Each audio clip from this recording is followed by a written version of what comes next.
Casanova says, hello, Mehran. Male 26, Beijing. Ross says, in lockdown with nothing but my thoughts. Yeah, but remember, thoughts are bullshit. Thoughts are statics. Thoughts are not you. These are thoughts, not your thoughts. Understand that. Last time we talked about the effect of breakups and all on your psyche. And we started this discussion about the temporary beers temporarily subjected to malfunction of the signaling between the frontal cortex and the thalamus, specifically the ventral posterior medial nucleus and ventral posterior lateral nucleus, which is responsible for distributing the signals and then sending it back to frontal cortex. And when transient thoughts and intrusive thoughts appears and the signal to refute it, reject it, or discard it from thalamus doesn't seem to reach frontal cortex. And that's why it constantly comes back. That thought keeps being there. And you think it's being there means, oh, it must be true because it doesn't go away. No, there's a malfunction in the signaling system. And this is what OCD is. But when we go through a breakup or stress, somehow that OCD malfunctioning signaling system happens to every one of us. We all have one kind of OCD, one kind or another, without exception. Anybody and everybody in the world has that. It could be anything. Harm OCD, homosexual OCD, washing hand OCD, responsibility OCD, all kinds of OCD we all have, and it triggers at different times. And every time that it does, it's not your thoughts. It's intrusive, transient thoughts, OCD thoughts. It's not you, it's OCD. And why? It doesn't shut off because the malfunction comes along with it. OCD, intrusive thoughts constantly being there, popping up and staying there, not going away. It's because there's a malfunction in your ordering that comes back and wants to shut it down because it's already responded to it. And when we go through a breakup, same thing happens. That's why you're constantly thinking about it. And the problem with this is that the more you entertain this and not realizing this is a malfunction in the signaling, that's why the thought doesn't shut down. It's not that it means anything about you or your personality or your sexual orientation. It means nothing. The content of the thought has no business, means nothing, is nonsense. But because you don't understand there's a malfunction in the signaling system, you keep entertaining it. You keep trying it. While you're trying it to get rid of it, you're entertaining, you're having a dialogue with it. What happens? It is something you're doing a lot of because it's important for you. It's created anxiety and you want to get rid of it. But because there's a malfunction in the signaling, it doesn't go away, so you keep trying. And when you keep doing something as often as you would, what's going to happen, guys? You all watched How to Delete Your Memory. What's going to happen? It's like you practicing piano or tennis or soccer or whatever it is that you do a lot of. Playing violin. When you do something a lot of, there are going to be new bridges reinforced, made between synaptic neurons. To make that what you're trying to do, you become good at it. So while you actually are trying to get rid of something, you become good at keep thinking about it, because to get rid of it, you're thinking about the question, the thought that has popped up. And while you keep trying to get rid of it, you're thinking about it. And then you become good at this business of thinking about it. That's why it even stays longer in your head. So what you need to do is to ignore the thought having popped up, recognize it and ridicule it and say, okay, thank you. And then even go further with it. Imagine all other kind of intrusive thoughts. If it's a homosexual thoughts, or if it's a breakup thoughts, responsibility thoughts, washing hands thoughts, just think, let it ride. Even imagine all kind of awful things that you find it disgusting, and you let it imagine more than it popped up, until to the point that you say, well, it's ridiculous, and I laugh at it, and I don't resist trying to push it away or destroy it. I just never mind it. I let it be. I even imagine worst, so there would be no more surprises after I have done with it, finished with it, with the imagination, pictorials and ideas and all that. So then you're no longer sensitive about it. So every time from then on that it shows up, you just say, oh, okay, I know that, okay, that's bullshit. And you focus on your daily life. You ignore it and let it be, allow it to be there, because there's no danger to it. It's the alarm system that is malfunctioned and it doesn't shut off. But there's no danger to you. You're not going to become homosexual. You're not going to become gay because a thought popped up. Your sexuality is not given to you by your thoughts. Therefore, it cannot be taken away by your thoughts. It doesn't matter how many million times you may show up. It's all a signaling malfunction. So when you constantly allow this to come in and don't pay attention to it, don't entertain it, don't have a dialogue with, don't try to destroy it in your mind or focus on it, and just recognize it. So, okay, yeah, okay, fine, you're there again. Bullshit. You just continue your daily life. Whatever it is, whatever you're doing, even if you're having sex and a certain weird thought comes to your mind, a thought of maybe another man being in that pictorial of when you're having sex with your woman, or whatever it is doing, that such a thought coming to your mind. Let it be there. You just focus on whatever you're doing. Even if you're making love to your girl and that thought pops up, you just do what you're doing with your girl and be there. Because and don't worry about that, I'm not 100% in, that means there's something. No, there's nothing. It's intrusive thoughts, and nobody really at all times, every time, is 100% in that lovemaking or sex with his girlfriend. Nobody. I mean, many women, they're having sex and they're thinking about laundry, thinking about what they have to do, take the kids to school, or what they have to cook, or what they have to do here and there.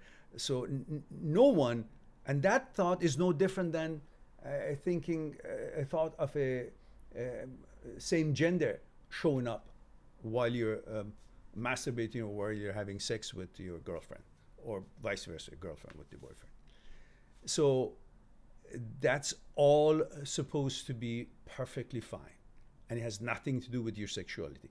These are intrusive thoughts, glitches that pops up, and the more you entertain it and be bothered by it, the more you're actually training yourself to think about it and become good at thinking about it, which takes longer for these things to dissipate. So instead, allow it, do your thing, whatever pops up to your head, doesn't matter, because nobody and nothing can take away your sexuality away from you, neither thought, no suggestions from other people, or any comments they make, or anything. That's already hardwired in your genes when you were born. That's the end of it. If you're gay, you're gay. If you're heterosexual, you're heterosexual. That's not going to change. So don't be afraid, oh, I may turn gay, or no, none of that.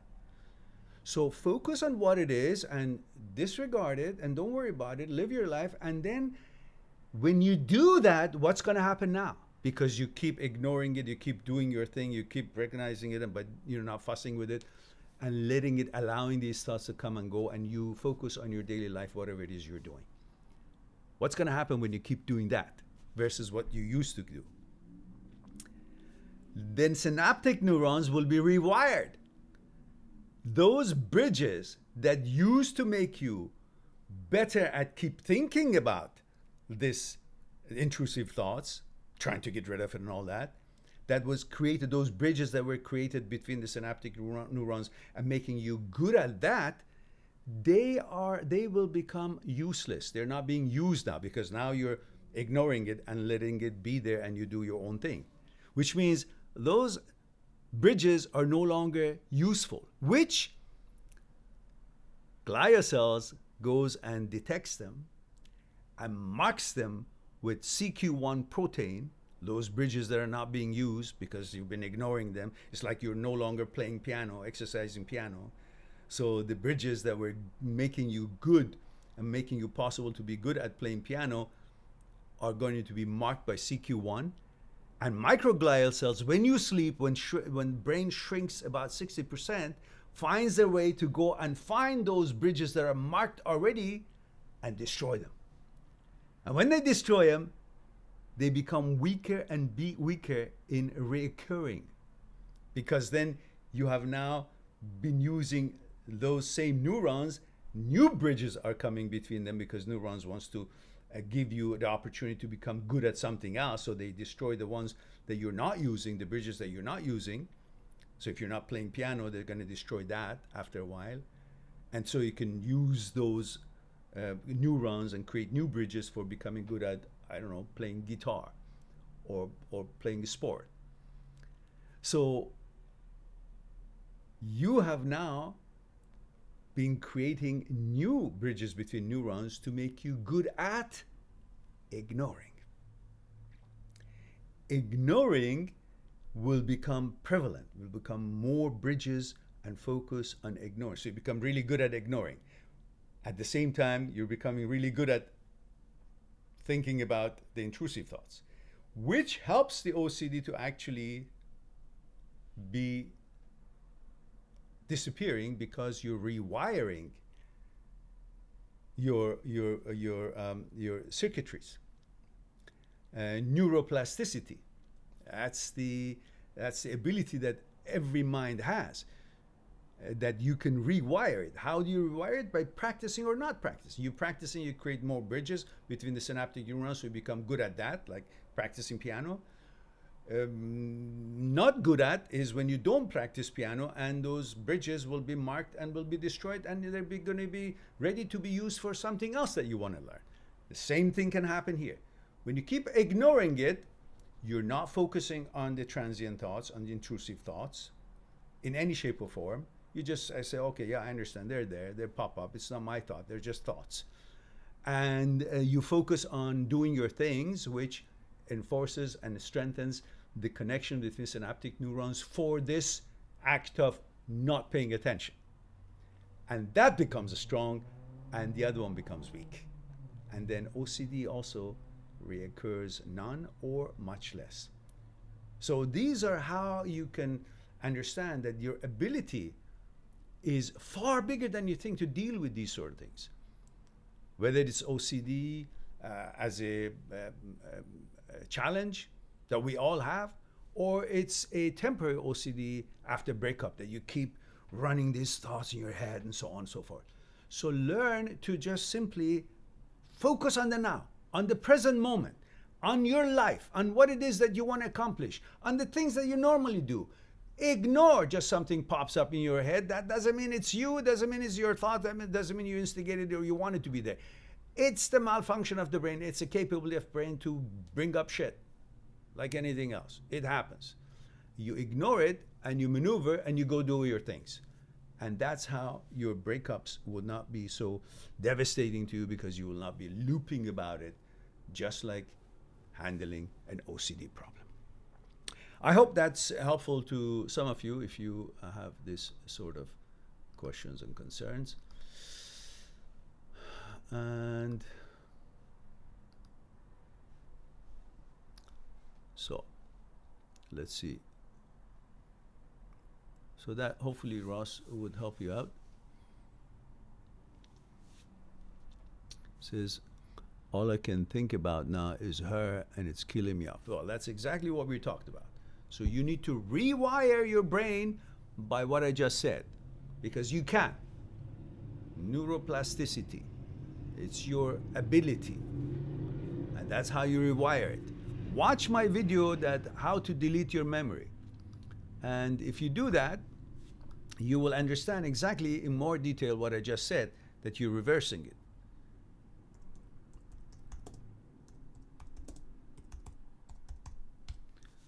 Let me put the link there for you.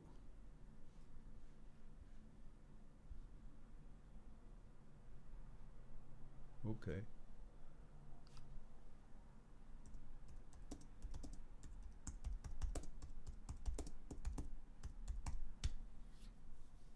There we go.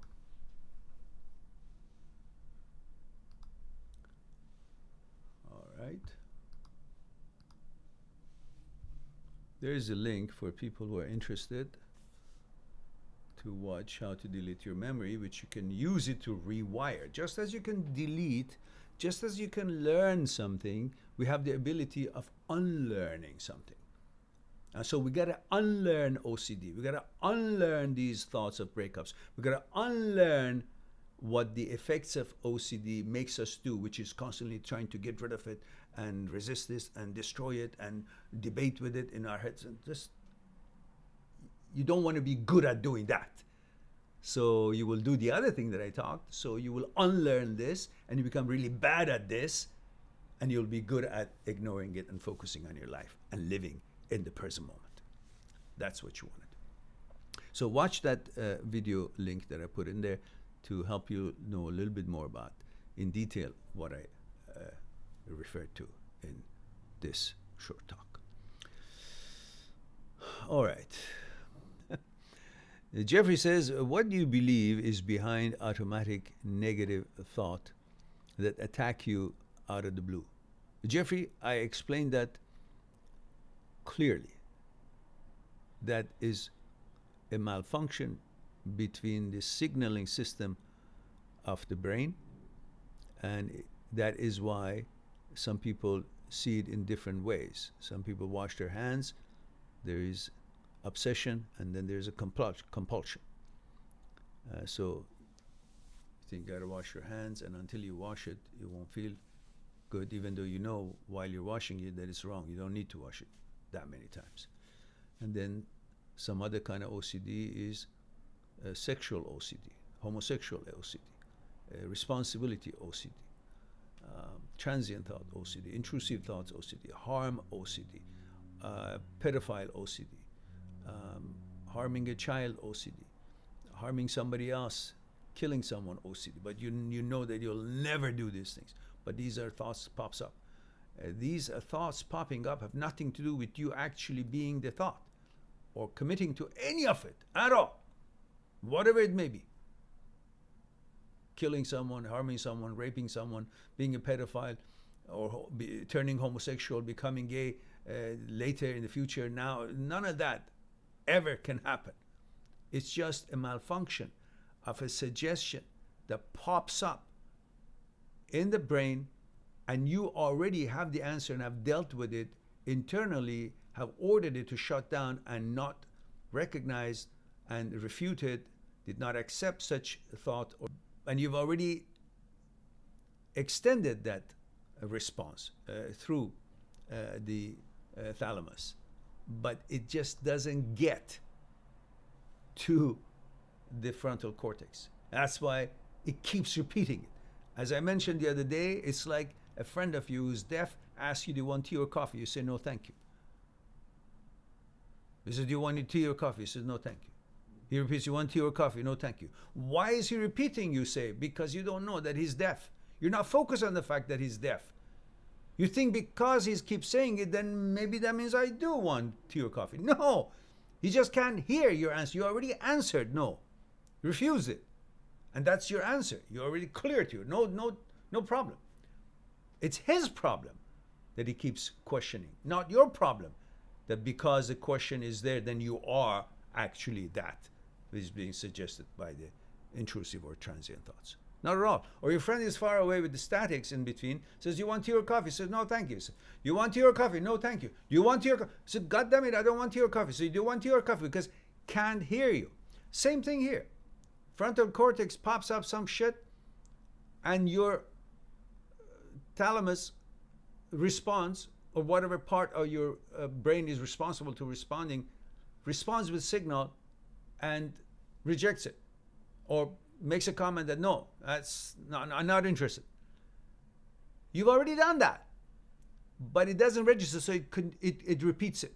And then you repeat, then you wonder, why is it there? Then you start having a dialogue with it and start thinking, oh, maybe it's true, maybe I'm gay, maybe I want to kill someone, maybe I'm a pedophile. All these are just a malfunction of the signaling system in the brain, nothing else. When you understand that, then you're not bamboozled by it, and you separate yourself from your thoughts. You understand that you are not your thoughts are not you. In fact, they're not your thoughts. You're not thought, and thought is not you. Whatever you are hasn't been given to you by thought and cannot be taken away by thought. Whether it's your manners, morals, sexuality, whatever it is, it wasn't given to you by thought. It can't be taken away by thought, no matter how many million times it shows up. If you understand that, then you won't be afraid of these thoughts showing up, or would not think of them as anything but a malfunction, a refuse of material process, which is how thoughts are made in the brain. Just as I mentioned the other time, that you biologically have to eat something to turn it into energy, and what doesn't turn into energy is feces, and you go shit it out in the toilet. You know that, and you flush it.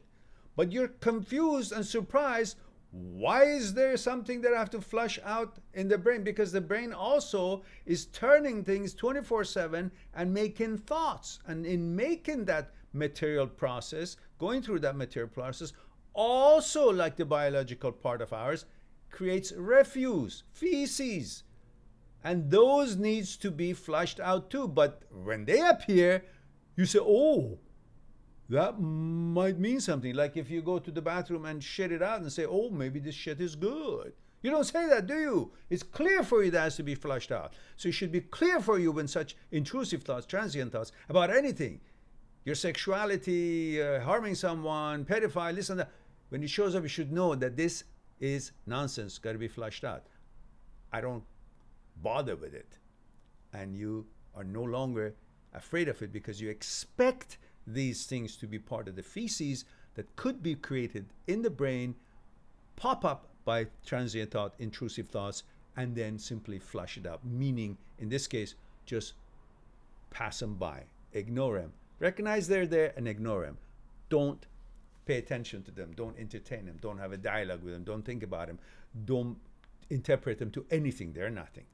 They're thoughts. That's how you deal with it. And then my other parts that I mentioned, then you keep doing that, you become good at ignoring it, and then you become strong at that, and they show up less and less and less. They dissipate. Because you become good at recognizing what they are, not being surprised or trying to interpret them or think that they mean something. They mean nothing. That's a malfunction of us, our brains. We malfunction. Anything electrical malfunctions, we too. Duh, we're an electrical system. We're not perfect. Maybe another 5,000 years from now, maybe, so I don't know. We're not perfect. We malfunction. So understand that, you'll be okay.